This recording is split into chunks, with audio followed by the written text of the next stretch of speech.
కుకట్పల్లిలో నివసిస్తున్న ఒక యువతి ఆత్మహత్య. తన పేరు విజయలక్ష్మి. అయితే తను ఒక సాఫ్ట్వేర్ ఎంప్లాయీ. తన చిన్నప్పుడే తండ్రిని కోల్పోయింది. అండ్ తన తల్లికి మతి స్థిమితం సరిగ్గా ఉండదు. అయితే చిన్నప్పటి నుంచి విజయలక్ష్మి తన తల్లిని జాగ్రత్తగా చూసుకుంటూ పెరిగింది.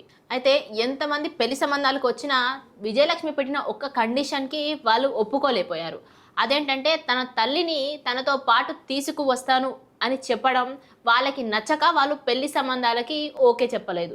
ఇది తీసుకోలేని విజయలక్ష్మి మనస్తాపానికి గురయ్యి తను ఏం చేయాలో అర్థం కాక ఆత్మహత్య చేసుకొని చనిపోయింది. శనివారం సాయంత్రం ఇంటి నుండి బయటికి వచ్చిన విజయలక్ష్మి ఎంతటికి ఇంటికి తిరిగి వెళ్ళకపోవడం గమనించిన తన బంధువైన అభిషేక్ రెడ్డి ఈ విషయాన్ని పోలీసులకు ఫిర్యాదు చేశాడు.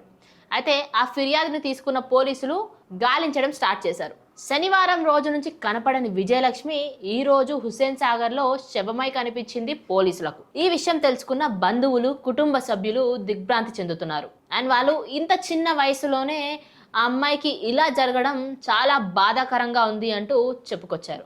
అండ్ పోలీసులు ఈ కేసు మీద అన్ని కోణాల్లో విచారిస్తూ ఉన్నారు. అసలు ఏం జరిగింది, నిజంగానే ఇది ఆత్మహత్య లేదా అంటూ పోలీసులు అయితే ఇప్పుడు విచారణ స్టార్ట్ చేశారు. అయినా తన తల్లిని వద్దంటేనే పెళ్లికి నో చెప్పిన తను ఇలా తన తల్లిని వదిలేసి చనిపోతుందని ఎవరైనా అనుకుంటారా?